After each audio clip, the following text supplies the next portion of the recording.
WOLOKOSO. WOLOKOSO weekend taxi. WOLOKOSO weekend taxi. WOLOKOSO weekend. Sabugidewa. Ani gwe bakotte nani? Ani yakumenya ukani? Yonna mu WOLOKOSO. WOLOKOSO.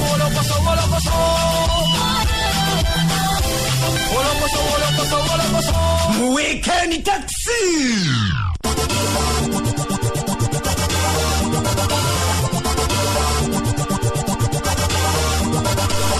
Okay, butere vali kucheda musama kasisa za tufa mama for radio Simba empologoma enunji edembe sula senyonga mwami siri Mr. Mosquito in the net HAJJI TITIIBYA nze kubuzako esaweno yenyini atenga tobera nti anko kala maja kubiranga naye gatako bulungi nnyo ngamazo kubira mpozi ngatereza buli kimu ngamazo kukisa katubere mpozi ngatulukuwa bulungi nnyo WOLOKOSO weekend taxi ku dakika mwendeza kata kusawa esatu ezokumacha ogambo teno josinze kwangu tuuliriza banaffe bonna mbitunde ebyenjawulo abali mbende kyegegwa kasese football yena Masaka tubagamba nti mwere kuna mpozi ngamutuuliriza abekayunga luwero mwena jinja tubagamba nti muli bakabinyo mwere kubira mpozi ngate muwuliriza WOLOKOSO sawole nyini njagala kubira mpozi ngate ndutandikirawo nganduba mu ngeri ya style bachali bange mulwa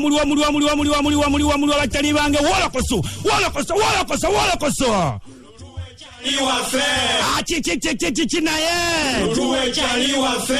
bajali sinaba feelinga mani muyaye yangu otobusa muyaye sijababusa kasoke nerobe mukayala lutuwe muyaye wafe mwana kati bademu boka bajja kunzija mu at least omwasi HAJJI TITIIBYA lutuwe abalina kubuwoma wenjagala nawe HAJJI TITIIBYA lutuwe abange tewaliyo bantu bali mu bulola HAJJI nawe lutuwe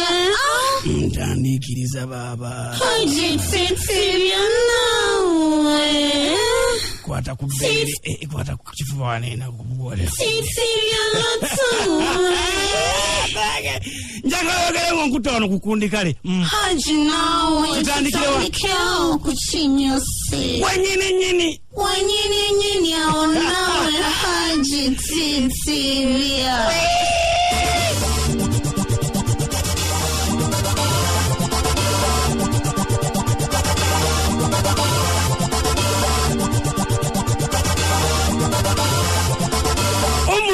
mpozi abasiramu basingo gitegera obulungi naye nawe watali musiramu kyekisera mpozi oberengo gitegera lwe lugendo olukolebwa mpozi okugenda okulamaga Emeka ne Madina nga lukolebwa abasiramu abakkiriza era abo bennyini abakkiriza mu nzikiriza ey'obusiramu era nga bakimanyi nti Allah ali omu ne nabbi we Muhammad sallallahu alaihi wasallama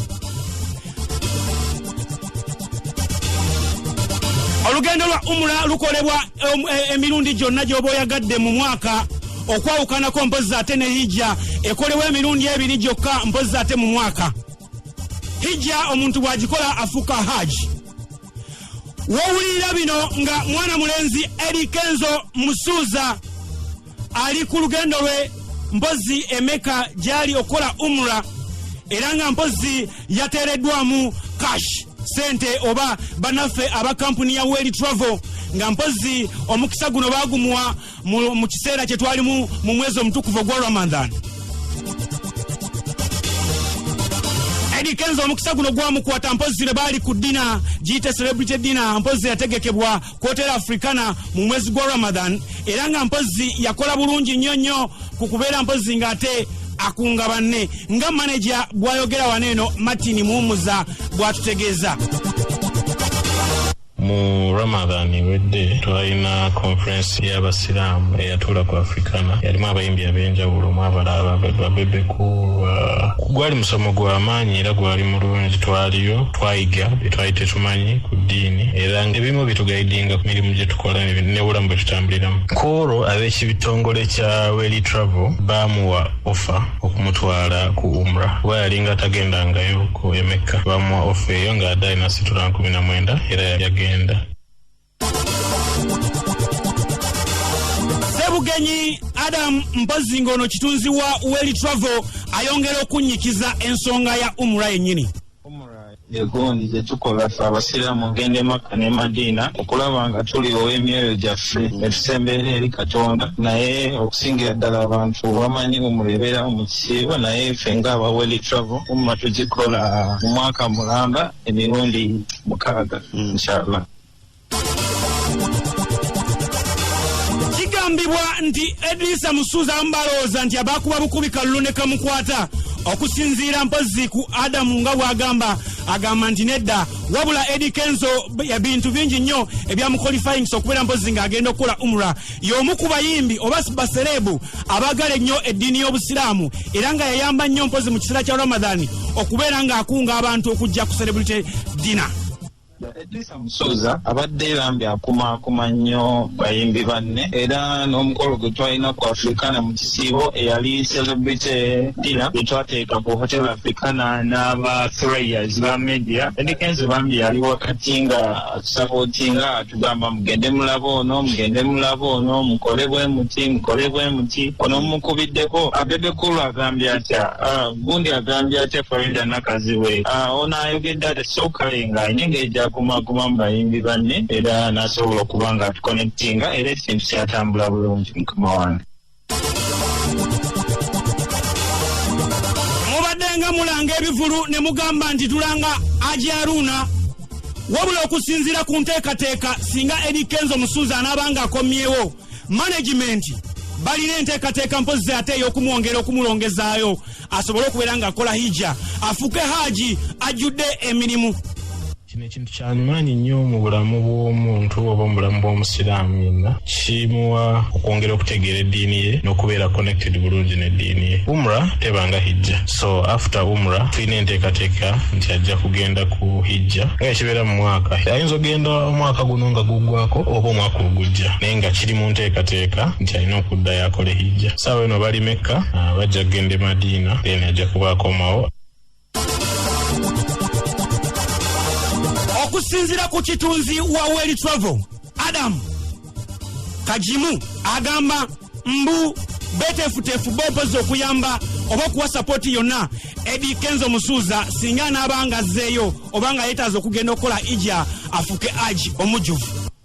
Tuli okusapootinga abantu bonna kabenga si Eddie Kenzo kabenga munnayuganda mulala kabenga mulimi munnange okuva e Masaka. Mulinayo ku bayimbi abasiraamu abalala bemusuubira okuyambako okutwala okukola umra oba okukola hijja bangi ddala era eno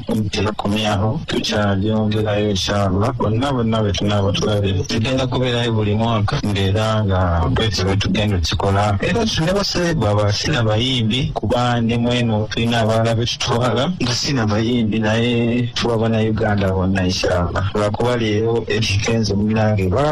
twalaba nga kisaana okumuwa.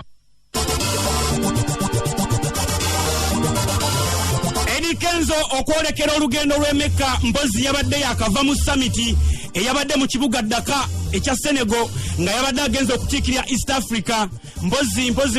mu summit eno nga yabadde etegekeddwa abakyala ba West Africa ku nsonga y'okulwanyisa okufumbiza abawala abato abatanneetuuka mpozi n'okulwanyisa ekintu ekyobuwangwa ekyokukecula abakyala mu mbugo ng'agamba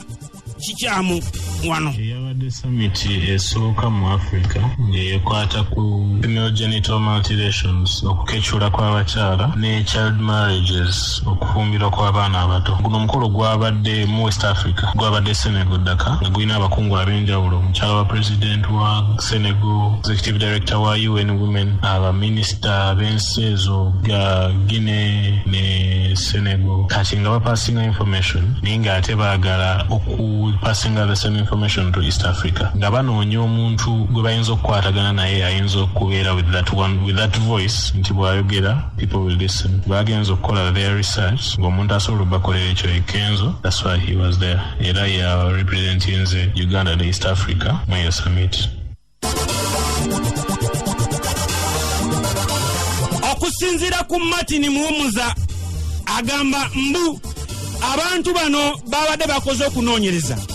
nga kiragira ddala nti kali kyaweekanga zifaanagana ezimu nga bwe kiri wano mu mawanga agamu wano mu Uganda nti waliwo eggwanga erikecula ne mu mawanga aga West Africa era still waliyo abakecula abakyala. Mu traditions mu West Africa waliyo gye biri nga ne bakomola abakyala newo ne waffe tubirinawo nnyo naye nga tebambi si kituufu osanze ku muntegeera yange tekirina we kiri ne mu bitabo ebitukuvu bye tugoberera ne mu mbeera y'obuntu si kituufu abaana osanga balwadde n'okulwala ebintu ebitategeerekeka tebalinga abasajja nti omusajja bw'omukomola alina lumu ewona amangu n'obutafuna complications nyingi naye omukyala kiba kikemuko gwe kiimagininge ng'omukyala aba muwala oba kiba musaze. That awareness is so important. Ono ye WOLOKOSO. WOLOKOSO mu weekend taxi. WOLOKOSO mu weekend taxi. WOLOKOSO mu weekend.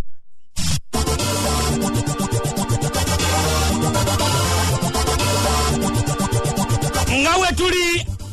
era nga bw'obadde okimanyi nti ffe bamu nze ne munywanyi Chris Evans nti ffe tukyadibidde ku lujja tulinga ebalogera ku lujja lw'aba kitaffe. Omunywanyi Chris Evans yakansooka oba yandinsooka okuva ku lujja olw'ensonga oluvannyuma lw'okuba sitole eraga nti Evans yegwanyiza Zani Brown weekend ewedde naye ate omuwala mpozi amanyiddwa Brenda avuddeyo n'asaba Chris Evans amuwase amuwonye mpozi okubeera nga alwanagana n'abayaaye abamulimba obulimbi abamulyako obuli ensimbi abamuleka nga akaaba.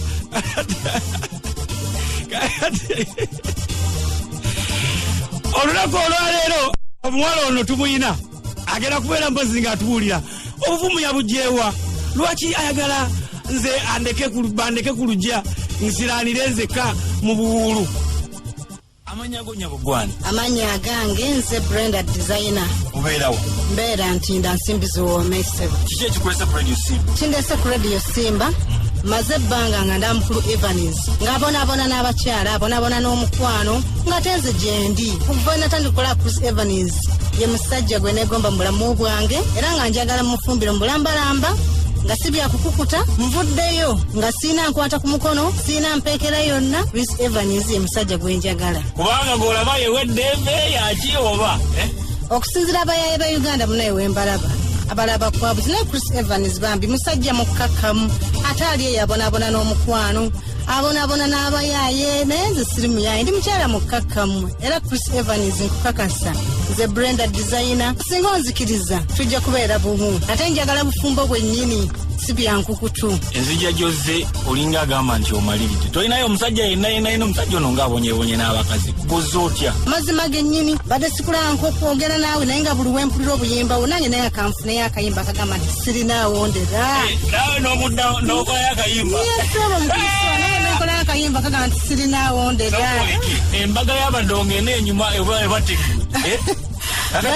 njagala okumanya ekisangika mu bakazi okubeera ng'oli yegwanyiza omusajja era n'avaayo mu lwatu n'amugamba ng'obuvumu bugyewa? Nze ndi mumalirivu kuba siri mwana muto nsukka emyaka 18 byendabye mbirabye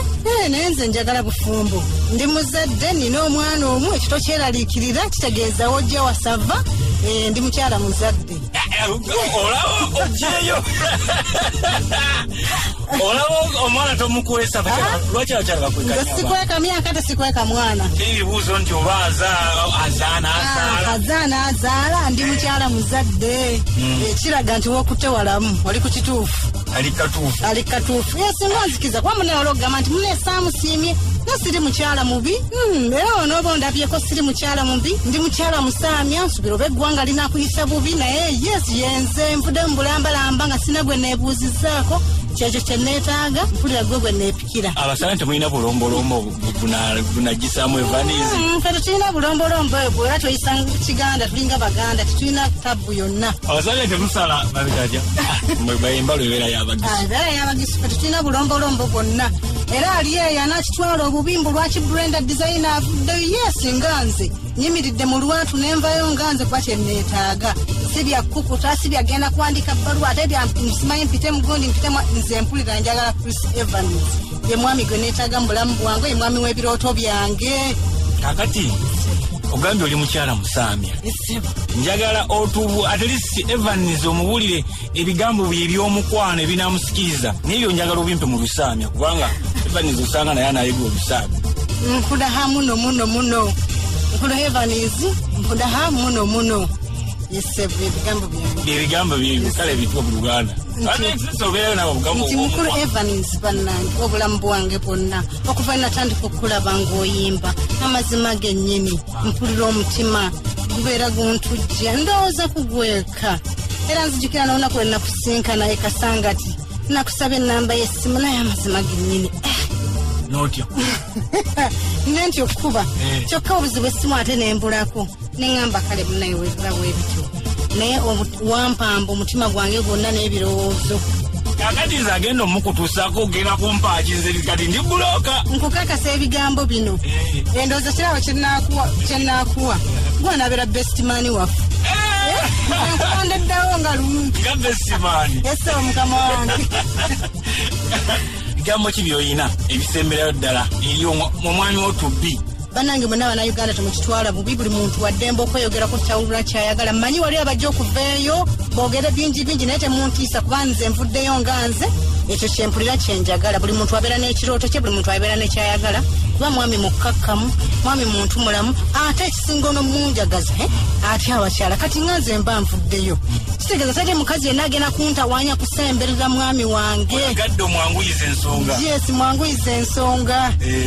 kuba bulijjo naye akyogera ayagala omuntu aveeyo neyeeyogera ku mubutuufu mpulira naye bulijjo mbadde ntya naye okuva yakyogera naye namulaba ku tv ng'ayogera ne nga yes nange ngenda kuvaayo njogere kuba bulijjo noonya wenkyogera nga sirabawo naye radio Simba mwebali nnyo mwebalira ddala muntuusiza eddoboozi lyange eri Uganda yonna neetaaga omwami Chris Evans omwami omuntu omusibula tomuwadde ne kakiisi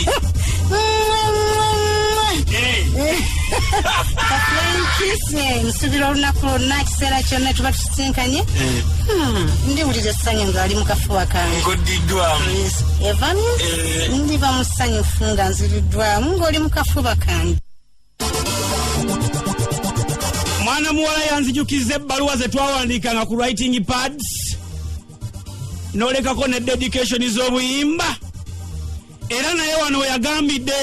nti kano akayimba akakoledde mwana mulenzi Chris Evans nga naye tayawukanyeeko nga n'oli gwe twabawaako Mukasa eyakolera Bad Black akayimba ng'amwetaaga ndange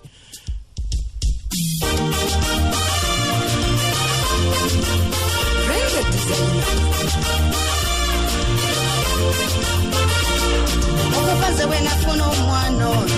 sulapo bw'omukenke bulungi bagutiisa ng'ate empisa kyekyo talina mwenkana wansi w'enjuba tonyumya balukwago oli omwana alina omubiri ne bw'otambule buvanjuba tera mwenkana simuveeko nangono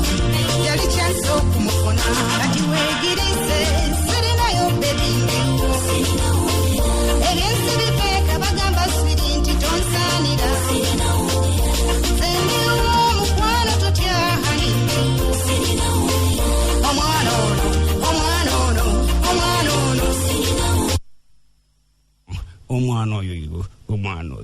Evanizi ono ye wolokoso mu weekend taxi kale ffe twagambye owaka tujja butusaayo ew'omwami Evanizi naye era nga bw'omanyi nti abasajja abasinga beekwasa ensonga nnyingi nnyo ekivaamu mpozi ne babeera nga babulwa amaanyi g'ekisajja ng'oluusi ebizibu bibawuuba bizinensi zibawuuba mwana mulenzi yagambye tasiimye naye omukyala ajjidde mu kiseera kikyamu nnyo akyalina stress za konsati zimuwuuba ne tumala ne tuzuula lwaki mpozi oluusi bakyalabe bali abalabadde bamunobako nga bamuddukako ne bamwendako osanga musajja wattu abeera ne stress za konsati kakati waliwo wano omuwala agamba nti yazze akujje ku lujja azze ng'amaliridde bulungi nnyo ayagala omuwase azze ku Simba kakati okumwebaza ng'omuntu gwafunye okuvaayo kubanga kitanga omukazi okuvaayo n'akola ekintu bwekityo sooka okumwebaza yeebale nnyo ne kati ekiriwo nina konsati ya 5 ku Brigade kati olaba asula nkyalina stress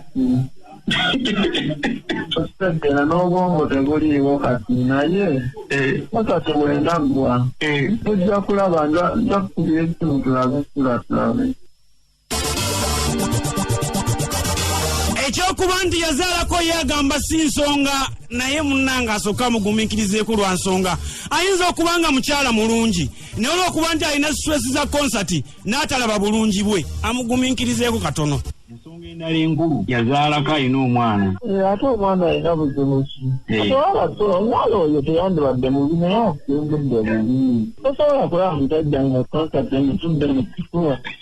n'ojja ayinza n'obutalaba bulungi bw'ekitegeere. Alinde seggwe neni tulabe ekyokukola. Nja kunoonya naye kati obunkenke bukyali bungi. Naye era omuddugavu bwakataketake si mweru si muddugavu. Zani Brown n'oyo omuwala olaba mbeera ebyepya. Ate zeekusiimira. Atulinde konsati eggwe tumanya.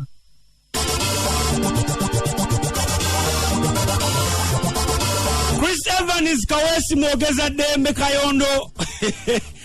agamba nti omukyalo ono bw'aba jjajje naye yakoye Basire Queen era agamba nti ekigeze ekisooka ajja kusooka amutwale ku faamu ye y'ennyaanya alabe omukyalo ono asobola okulima era ajja mupimira olulimbi bw'anaalulima n'alumalayo osanga anaamuwasa bannange. Amanyi ku faamu yange amanyi weeri. Ate amanyiyo yakulaba ku TV agamba yakusisinkanako olunaku lumu mwali Kasanga. Saagala muwala atamanyi kulima. Bw'olina omumuyigiriza naye omuwala ono musaamya. Ate kirina buzibu naye nze njagala ajje ku faamu abeere ng'asobola okuba nti oba alima. Aba oba asobola okulima sagala muntu agenda kudda okukola bwa Basire Queen bwokka. Musalira olubimbi.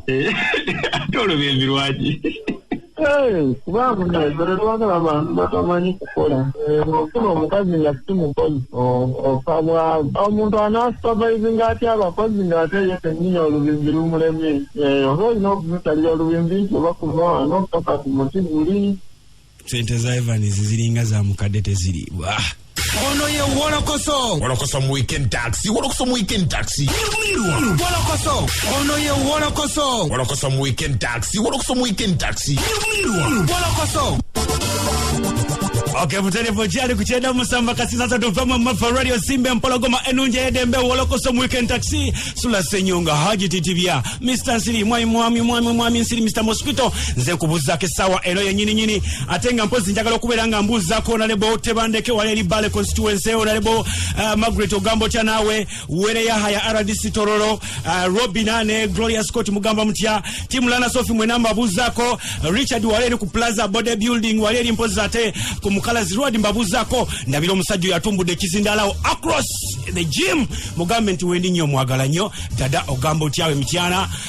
senior biko ogambo tya mubende mwena bulomujo sinda bwango uliriza good talent mwena mbabuzako esawa eno anko kakalaamu abeera mpozi ayingirawo abeerenga mpozi abakuba kidi kyenyini kyalese kuno takuba mubali wabula yate agira bugizi naye obukyala bulwa onteze obujujulu nirutuwe ebijujulu byo yagala nkuteze lutuwe manje mondemeka lutuwe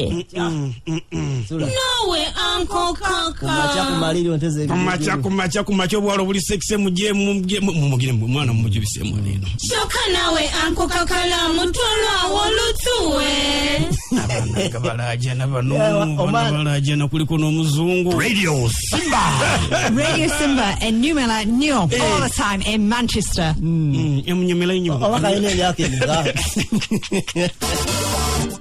kuchenda musamba kasiri sasatu pema mwepepe yesimbe mpologo menuje yedembe abatufunia kuchenda mubira kasiri semu www.radiosimba.ug nyangara babonga kwera jeso kwata mutumude mpologo meuruguma tuli program WOLOKOSO nze KAKALAAMU the answer nyangara kubatenga zijukiza abantu beruwera ngena kuzomeza 29 omwezi gwa June weekend ya kulomukago olujja tugenda bera muntu je bana bulemezi tuchachache paka kejenge tugenda kwata tusoka ono mupira wakati wa BBS Telefinance akone abulemezi FC ateso kwata tufuna n'empaka z'obugaali awo mpolampola n'olw'ensonga eyo ojja kubatenga ofuna abayimbi omuli Dr. Jessica Million, Wizomanizo, Palaso, Arina Mubiru, Ajaruna Mubiru, King Saha, Spice Diana, Lord Fred Sebata,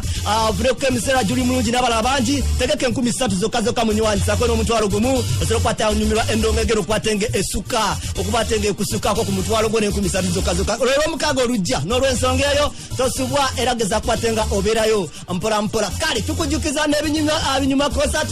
mukulu Chris Evans Kawesi agenda kubeera nga ali mu concert live concert wawo ngenda kuza omwezi 5 ku Club Obligato n'olw'ensonga eyo tolo kwatenga oteeka webinyuma Paul Dungu agambye Paul Dungu London agambye nti sendeza Chris Evans chifu tezirika nebwe bisana abakyala abalyaye nnyo akati oyinogera ino olimu olubindi omukulu ateeseteese emitwalo 2 emitwalo 5 ne VIP milioni 2 abantu b'oku satellite yawe ngenda kuza omwezi 6 ali nammwe satellite emukono aluwera ali mu kisaawa ngenda kuza omwezi 7 ekayunga akati k'omu ngenda kuza omwezi 12 asako ne sport highway akalisizo aliwo ngenda kuza omwezi 13 ne highway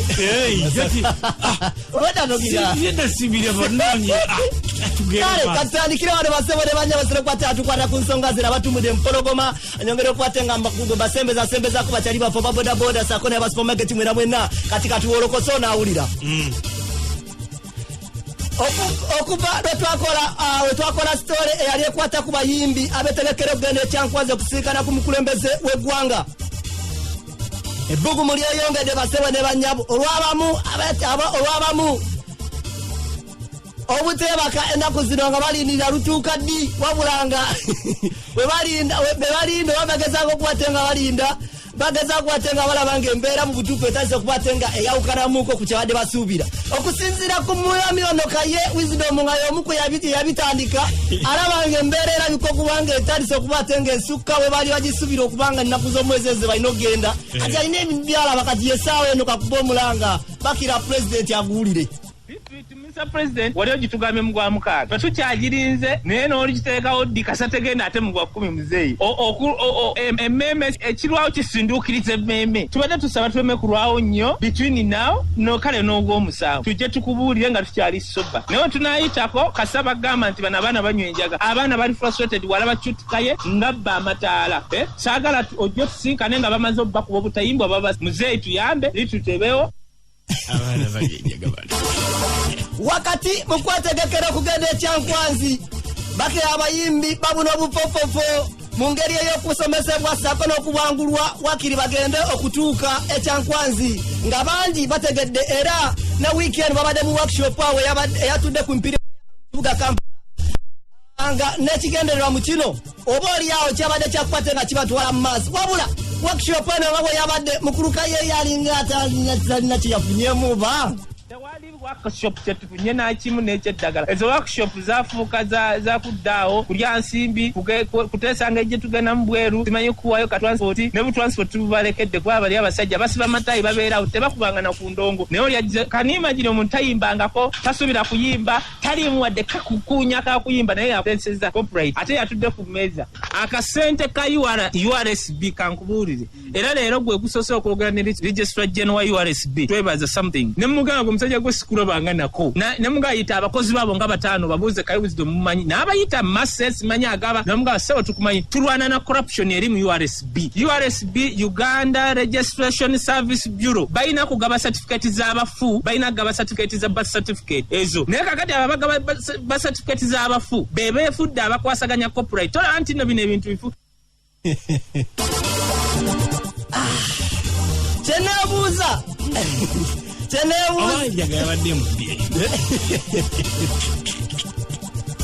kyeneebuuza era nange wena kyebuuliza ku munywanyi Kaye nti oba bano bogamba abakola certificate z'abafu ate nga mmwe aba music kiki ekyabatwalayo munywanyi nantegeeza kino anti be batuyita munange bakwasaganya corporate bagabayiza abafunga bakwasaganya corporate nabo nebye bitongole byonna bifu president singa atuyamba najja corporate mu URSB najiteeka mu independent authority nga ekikwasaganya ne bali abasajja bakwasaganya corporate obabuza nobabuza ono yani ng'obasongera mu kamiliyoni tebamumanyi n'obasongera ono yani oli mugambi ono yani tamanyi sakamate tamanyi misaje kyokka yatudde wali takubanga nako ku ndongo tamanyi kigenda mu maaso naye ebyo ebitongolo biraba biyimiriddewo Mr. President lwakintu bikola workshop kati workshop basalo gamba amazewo biliyoni emu tulinda workshop mu December ya biliyoni ndala babeera ku trip tubeera nabo bakola workshop buli myezi oba ebiri bakola workshop bo era neeno gigendamu jasi bangambye bugambizi je era wenze wemaze okulya emmere n'entambula kubanga emmere mbadde nyino girya kubanga sente zaffe n'entambula n'engenda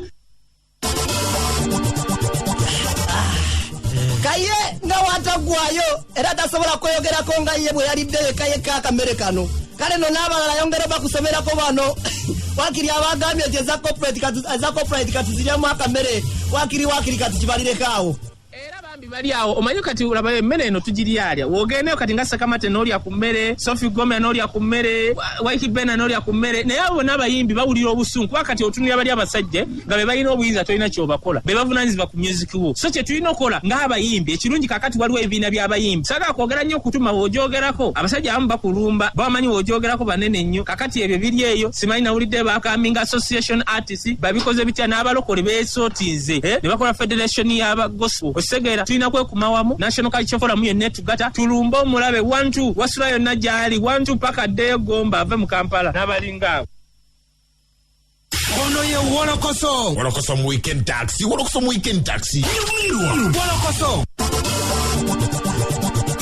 Okay, mpozi ate tugamba nti abenju ya Kasule Ibrahim akolera mpozi mu United States akolera mu United Nations abika mama we Hajjati Razia Namuleme Kasule owennama Lutengo mu district ye Mukono nti yafudde wakuziika olunaku olwaleero olw'omukaaga ng'ennaku z'omwezi 22 omwezi guno gwennyini ate mpozi wali ennama Lutengo Mukono district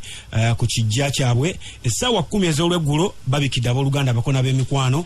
ate era mpozi abenju y'omugenzi Adam Kasule ennama Lutengo Mukono district babika maama waabwe Hajjati Razia Namuleme mpozi wakuziikibwa olunaku olwaleero ng'ennaku z'omwezi 22 olunaku olwaleero ennama Lutengo Mukono district mpozi ate eye Mukono ku kijja kyabwe essaawa 10 ez'olweggulo lwe bagenda okwira mpozi ng'ate bazipa tweyongereyo mpozi ate n'akayaga aya basaba ne bannyabo wano wetudda nsaba muwulize n'obwegendereza kubeeringa firimu oyinza giyita movie etandika etya yakomekereza etya era osubira kubanga ekomekereza etya wetwali wano ku Wolokoso wa weekend ewedde nakolanga bakira nkubirira mangu mwatusobola okweyuna olukuŋŋaana lw'abannamawulire wali lugenda okutula ku Senale Park luvannyuma lw'okufuna kasimu okuva omutegesi w'ebivulu omukulu amanyiddwa nga Architect Sako ne Bajjo era nabwe ekitewe natuukayo ne batunyonyola biki byali bituyisizza nga woowulira wano Baraka wa mugendo kuzigula abamu bajja kulira ku mobile money ina n'enkola enjeru genda okuteekawo plan ogula t-shirt yo ekutuukako ate ne sente ituzikozesa ekyo kyennyini genda okukola ki tugenda okubabulira okwo kujja kubeerako percentage ennene egenda kubeera ya Bob Wine kyetulowooza nti oludduko olwo lumu luyinza okugatta sente zeyali badde akolera nebbanga lyonna lye bamuganya okukola ki era tugenda kuba t-shirt biliyoni 2 era bezigwawo tujja kuddamu kwongera iyo ensonga bayisizza wano sigadde Bajjo event bamukubatia gas nayegola oluzungu watavaidano bali erinnya lye eyokusatu akazindalo nkamuwa kakati bannayuganda namawulisi okubebaza okutubeererangawo bwe tubayita ne mujja naffe ng'abalemera kubanga ebigambo boogedde bingi Bajjo balya ssente babitaxi balya ssente bakola ki nga mutambuza olugambo lwammwe olwa kimi lutaliyo ffe tetusobola kudda mu bannayuganda lwe Bobi Wine alimu ssente nnyingi nnyo kati marathon tusobola gifunamu obuwumbi 5 President Museveni bw'atalina aya Bajjo bw'ati atandika okutubulira ebigendererwa bya marathon eno eri bannayuganda wabula ffenna nga bwe twali kizibu okumanya nti oba oli awo omu ku ffe tuyinza obutaddayo naye oba otegedde tusobola okwekolamu ffeka ssente eza struggle nga tetuyambiddwako gavumenti ate ne tubeera bulungi n'okukendeeza ebikemo oba ssente bannayuganda abasinga tuli baavu nnyo twagala nnyo ssente kasaba twaka ku ssente nga tukyusa emitima ekigendero kya marathon kulaba nga Bobi Wine abeera bulungi Bajjo abeera bulungi bannayuganda babeera bulungi tuba kujjako ne percentage 30 tugiwe bamulekwa abaze bafiira mu struggle kola ebintu byaffe nga tubikolanga ffe nga tetulina mukono gwa gavumenti aka tulina Bobi Wine akomewo marathon tugenda kulangira olunaku lwonna kubanga Dr. Besigye waali bannabyabufuzi bonna bwe bali kati Bobi tutegera pulogulaamu ye kubanga yatugambye katumulinda ave ebweru ajja akebere mu dayale tujja kulangira tujja bayita nga tubayise leero tubabuulira olunaku Dimas lwegenda okubeerawo. Bobby yakomawo naye Bajjo yetu yamusangawo kibi nnyo yakwatibwa kwalwo olunaku Bajjo lwe yakwatibwa ebigambo byatandika okuyitingana naddala nga bigamba nti Bajjo ne Abitex bafuna omusimbi omuyitirivu okuva President Museveni era kati bafuukira ddala Bambega abali abawedde emirimu eri Bobi Wine naye nga omulamu omukulu baguvaako dde ogw'okuba abapromotinga Bobi Wine ne People Power okutwaliza ewamu kino omwogezi wa People Power Joel Ssenyonyi kyasambagga n'agamba nti ntayi sibimanyiiko ebyo. Joel Ssenyonyi omwogezi wa People Power abawuliriza program Wolokoso Radio Simba tubalamusaako mwebale kwebereramu weyongere okwebereramu era mwetegeke tunatera okwambala engule fenga People Power omanyi ebintu bya politics biri interesting nnyo kati ndowooza banatera n'okuvaayo bagambe wona Kyagulanyi Joel Ssenyonyi oyo kuweesembeza yandi Bambega so buli omu of course bajja mwogerako biboogera naye ffe tugamba nti abantu ojja balabira ku bikolwa byabwe omuntu bw'aba nga Mbega inajja atandika bulungi obwambega bwe oba mwebuli ja kuvaayo bulabikibwe so ffe tetutyakolagana n'abantu tetutya muntu yenna of course government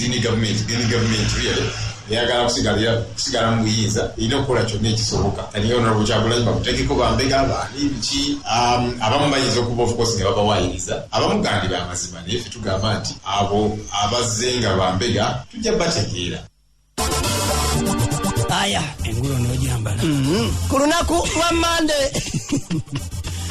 lwa Mande Bajjo yazuulibwa oluvannyuma lw'okuleetebwa ku kitebe kya Special Investigative Unit yite SIU ekireka era wano promota munnabwe Balamu yagenda n'abakyalirako ekireka wano n'abategeeza nga balina okukakkana bakakkanire ddala oba oli abo banaasonyiyibwa okuvuma mwami Museveni bajja kufuna emirembe naye kasita mugenda mu maaso nga mugamba mugenda kuwamba gavumenti mugamba mugenda kuwamba gavumenti mugenda giwamba naye mubeere bakakamu mulekerawo okuvuma gavumenti ya mwami Museveni kubanga yakyali mu buyinza nze njogera nga promota munamu kubanga mwankubidde nzije wano mbeere wamu nammwe nze kamba siba oba mbasibaze kasita muvuma so nze nabakubiriza ensonga z'ebyobufuzi bazeesonyiwe tusigale mu ndongozi siri munabyabufuzi naye nze nange nina eddiini lyengoberera eddiini lyabwe baliyita ya NRM ate pastor wange Pastor Museveni so nze kyembakubiriza bagondere Pastor Museveni ng'akyafuga ng'ekisanja kye kikyaliko omwaka ogujja we gutuuka ogw'okwesimbawo beesoboleyo bajje beesumbeyo bano baganda bange okusinga ddala muto wange oyo Bajjo amuwa ekitiibwa bwatakikola ajja kufuna ebizibu ebirala webityo tetujja kwebaka naye sagala fujjo eryo ery'okuvuma ebyobufuzi bibeere smart abeere ng'ono kono Abitex mumulaba yekalakasiza wano naye tavuma mwali muwulirako ng'avuma mwami Museveni so naye oliye buli kijja kikubawo nga wayagala Abitex ya kimafiya Bajjo kwolwo teyayimbulwa era bw'atyo yajulirwa olunaku olwokubiri nga luno lwe lwali lw'okulabikirako mu kkooti asomebwa emisango gye nondabira kyowulirako bakyetera owulirako kye beetekako akatemba mu kkooti oluvannyuma lw'okutuuka Nakawa ate ne babasindika ku Buganda Court nga gy'alina okusomerwa emisango gye nga looya wa Bajjo omukulu amanyidwa nga Erias Lukwago wakutegezaako wano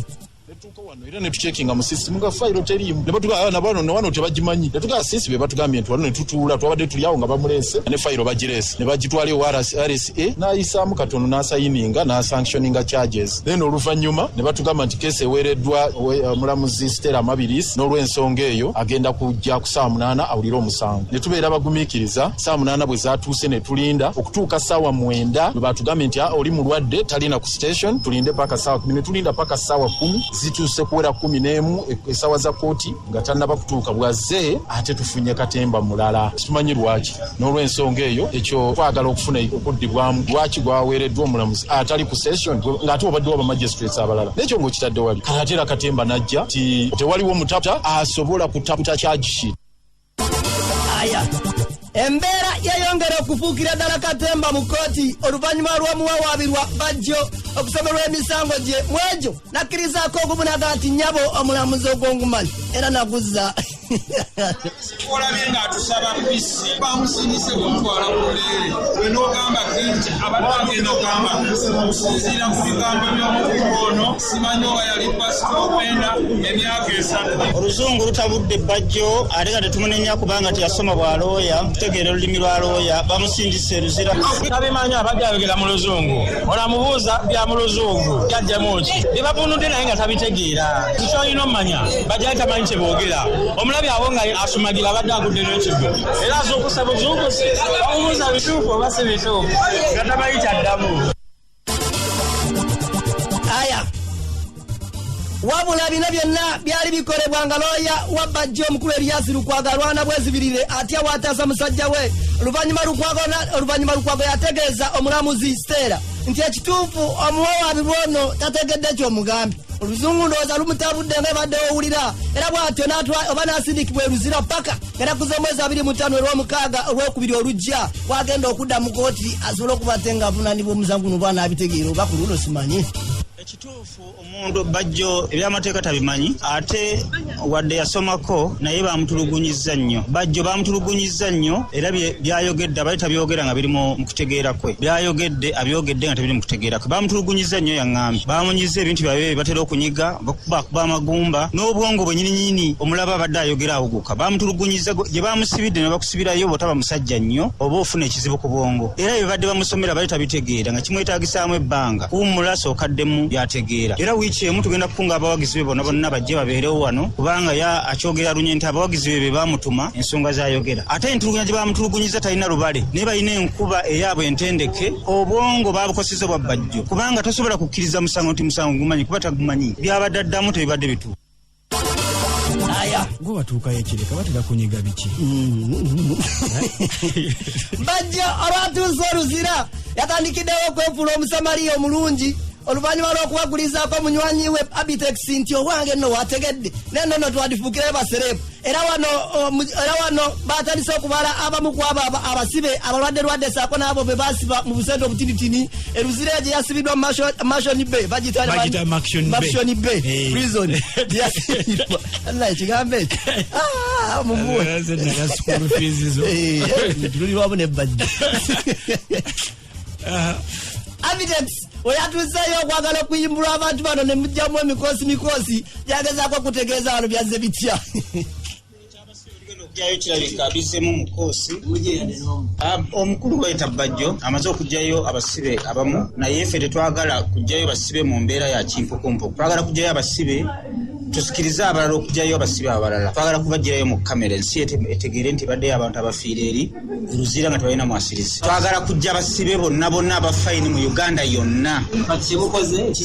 Tugenzeeyoko ne batubuzaabuza nti ate tulabe OSIA tulabe akulira ekkomera bamaliriza batugambye nti ali bize tetusobola kwogera ne batusindika ku edikoota ne tuba tugenda kibasuseeko kuba tubagambye twagala mubale buli musibe yenna aliko fayini mitwalo 10,234,5 twagala kubajjayo mu Uganda yonna. Naye kirabika bakitiddemu era babaddewo n'embeera endala bwe tubali tufuluma ne baddamu ne batucekinga ogwokubiri simanyi oda gyevudde. Aya ani yefudde Michael Scofield ani Mbaga nze naawe. Abitex agamba nti babadde beetegese bulungi nnyo nga n'omusimbi weeguli operation kununula basibe Luzira mutaayi abasajja akasente weekali. Bavaayo ne bagamba nti twagala kujjayo basibe kuba bakugamba genda e Luzira oba okusasula emitwalo 10 oba 5 bakute oli n'agamba nti zikanzi basasulire ng'ogaana oba otegeeza ki. Zo sente obadde nazo? Zo sente tuzirina nyinako z'abantu 100. Zeziriwa tulabe? Ebintu by'akatembe ebyo sitwagala kubituteekamu ebyokulaga sente mu kamera. Ffe tuli mu bintu bya blind white tetuli mu bintu by'abana abantu abeeraga sente. Twagala kujjayo abantu 10 nga Abitex ne Bajjo. Naye bentuuse baati nefuna ekirowoozo n'abalala bagenda kuvaayo tujjeyo abantu mu Uganda yonna tulina obusobozi obusobola okukunga sente ezo. Okukwatibwa kwa mukulu Bajjo okutuuka okutwalibwa mu kkomera Luzira bangi oba nkugambe nti kyabalumye oba kyabasanyuddwa oba kyabasanyusizza toyinza kukitegeera okutuusa ng'ofunye ku mwami ono akubuuzaako wano obutegeera oba kituufu. Abali kusimba mbatumidde nnyo aba WOLOKOSO mpoliza 97 kanoonyeza 3 musigale nga munywerera ku mpologoma y'eddembe. Bajjo mwagala nnyo ng'omuvubuka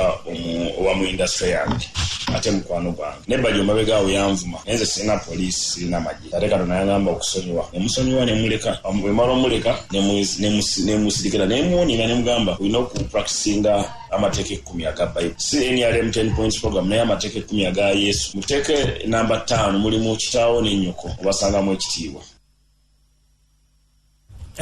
Aya naye akogedde bulungi akogedde bulungi Balamu agamba nti alina okweyimirira oba alina nga Bajjo okutwalibwa mu kkomera Luzira eyo gyali alina okuba ate nga yenyumiriza mu gavumenti alina okwenyumiriza mu gavumenti nga yo alina okwenyumiriza mu gavumenti nga yo njoba okuba nti nno balina emmere kati ennaku zino gye bawa mukulu Bajjo mu kkomera eyo gyali Balamu gye bamutegeezezzaako nga wamma gwe obanga omutuufu olabye ddala ng'omusajja ali mu ddembe lye nnyini nzije kibagamba nti wesanga Secretary General nga atudde tewali kingana kumufuka neze nga muganda we kati goyinza okwewunya ayinza okukwata nalenda ku muwogo basobola n'omusala okumanya nti omuntu ali mu maanyi aba w'amaanyi basobola n'ogamba nti kati leero ogenda kuwuta katunkuma ng'ekyekya nakuwa katunkuma kuba kyenasembyewo okuwulira yangambye basajja bano bampadde akawunga ka muwogo ne katunkuma oba nemukkene ng'alimu katunkuma nemugamba ekirungi obadde oyinza okulwala measles sobola bakujjanjabya eddagala lyakujjanja nayogeddeko n'abamulwadde bamukuuma nembagamba nsaba kwogerako ne muto wange nabagamba ali busy ali mukulya nebabuuza ali aki bagambye ali mukulya nebabuuza ali aki ti ali katunkuma n'akawunga ka muwogo. Balamu anoonye okuzzaayooko katono munywanyi mu bantu abali mu kooti ya Buganda Road awo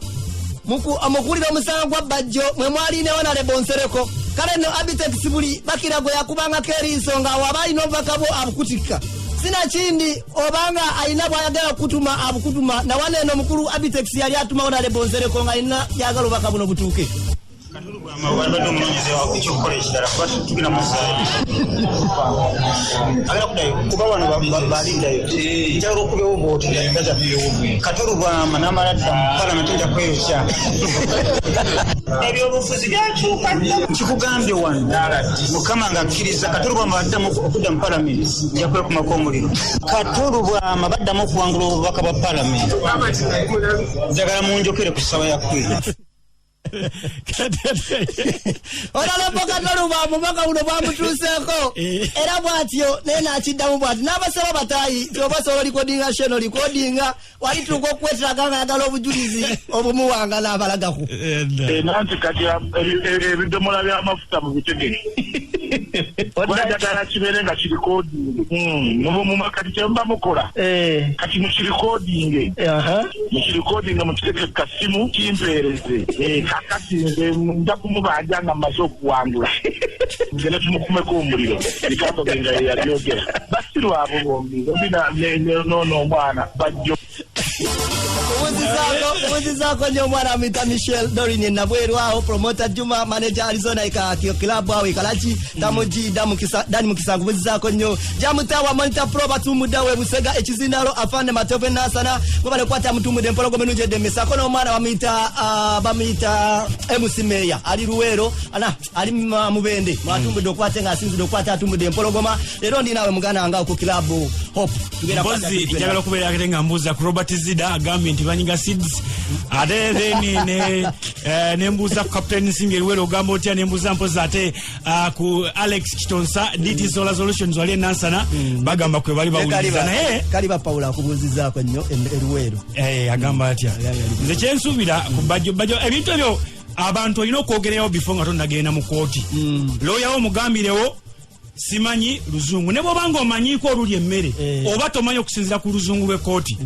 tu ne bw'obanga tolina looya tuuka mu kooti wanikirawo omukono nga tebanayogera kigambo kyonna gulemezeeyo gamba omulamuzi simanyi luzungu nga tetudagenda nali mu Luzira ku Lwokuna ku ssaawa 11 omukulu ne bamugamba mukulu ssaawa yakwebaka ku 11 obweyo nga buziba mangu oba walo eclipse yangamba olaba kati nyambadde ekisati